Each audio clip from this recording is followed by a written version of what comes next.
So at this point, we'll go ahead and shut that down, and then we're going to start up the AVD Manager, which is the Android Virtual Device Manager. And basically what that is doing is it allows you to set up a device. This is something I set up previously during a test run. I'm going to go ahead and delete that. So basically what this does is it says, if you want to set up a virtual device, what kind of Android device or smartphone are you trying to emulate? Give me the parameters and I will emulate that device. So I'm going to go ahead and hit new, and I'm just going to call this Google 22. Maybe we'll target. And we'll target 2.2. So what that means is we're going to use the Google APIs, which is going to give us a little bit more of the functionality. Like I said earlier, it gives you the ability to make use of the Google services, Google Maps, and so forth. So API level 8 is what we're targeting. SD card size, we're going to specify 256. Probably don't need much more than that. And what this does, when you specify the SD card size, it actually allocates that much memory on your hard drive and creates a virtual device file, a virtual hard drive.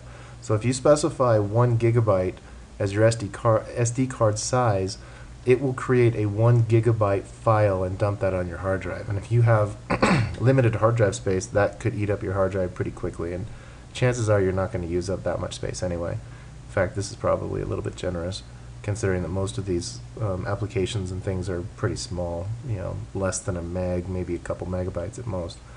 Snapshot means that when you go in there and you start up your virtual device and then you shut it down, when you start it back up, it's going to remember the last session that you had and restart from there, which is kind of nice.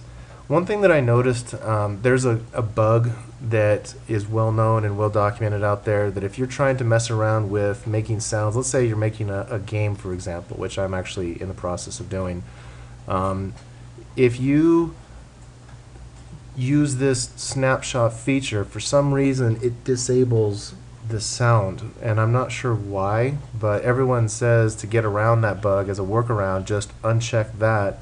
And when you start up your virtual device, sound will work. If you check this, it doesn't, and that's kind of odd, but that's what the research that I've done says. So I'll go ahead and leave that off, since I'm actually developing something that uses sound.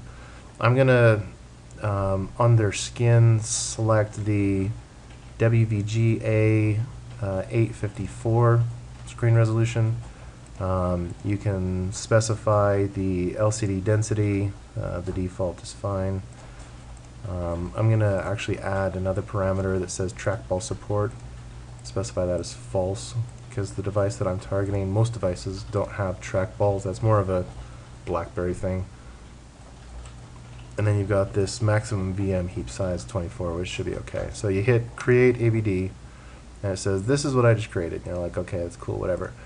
And then you could actually start this up right now if you wanted to. I'll go ahead and do that. Scale the display to real size. Yeah, I'll just leave the defaults and hit launch. So when it starts up, you get something that looks like this. These are the buttons that could be on your phone, hardware buttons. Make a call, hang up, your directional buttons that could be on, volume down, volume up, your power button, take a picture button, home button, menu button, back button, and search button. These are the typical hardware buttons on an interface. And you can see here it's starting up the Android operating system. And then of course you've got your keyboard down here. Some phones have a hardware keyboard, so that's what this is emulating.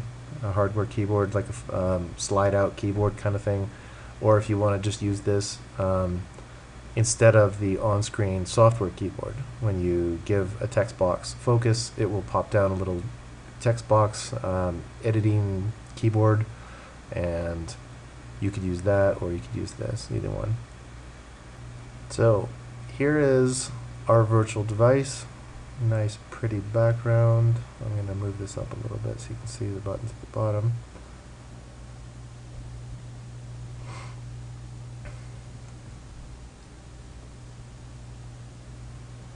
So by default, you get this blue picture background, you get the buttons down here, and after it's finished, it should pop a few things on our home screen. There they are. So here's this little, hey, I've got a little advice for you, blah blah blah, and we don't care, so we're going to throw him in the trash bin. Bye. This Google search bar is fine if you got a phone, but when you're doing development, it kind of gets in the way. What I'd recommend doing is adding a shortcut to your settings right on the home screen. Specifically, manage applications. So if you need to say uninstall your app or dump the app's data or whatever, you can just click on it, uninstall, clear the data, do whatever. So that kind of makes it nice to just have that little button right there. You could add other things on there if you wanted to. You could add, widgets and all kinds of other things. This really is just like a regular phone, and it has all the same capabilities. In fact, if you wanted to, you could sideload the Google Play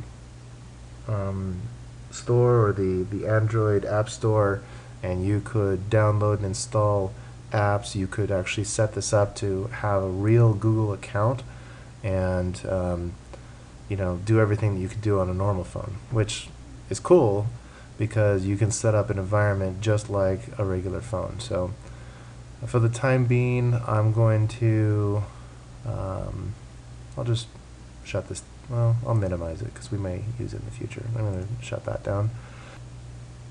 Oh, one more thing that I wanted to do.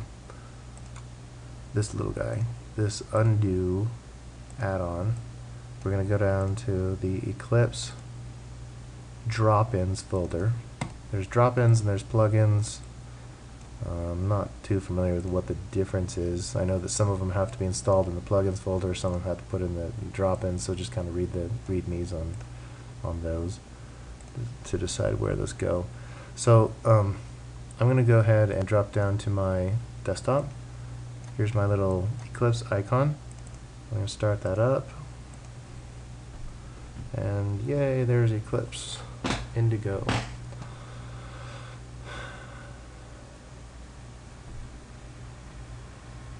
So what it's doing now is it's asking me, hey, I need to know where your workspace is because you don't have one. And what this is basically, Eclipse has a concept of different workspaces, and workspaces can contain one or more projects, and your settings, it's kind of a weird concept to get used to because in Visual Studio you have Visual Studio's settings, and regardless of what project you open or where you're opening from, those settings apply to everything. And that's not the case in Eclipse. Eclipse is, its settings are saved in the workspace level. And if you have two workspaces and you set up all your settings and you get the IDE perfect in one workspace and then you switch workspaces, all your settings are now gone, which is kind of odd. And for that reason, I prefer to set up one workspace, set it up the way I like it, and then put all my projects underneath that workspace. And then you can open or close different projects within that workspace without a problem. Or if you wanted to, you could leave them all open and just say, shut down this project but leave it in my open interface, and then you could jump back and forth between it if you want to, and I'll show you more about that. So for now, what I'm going to do is I'm going to say under here I'm going to use this folder and delete what's in there, so we're starting fresh. So Eclipse Workspace.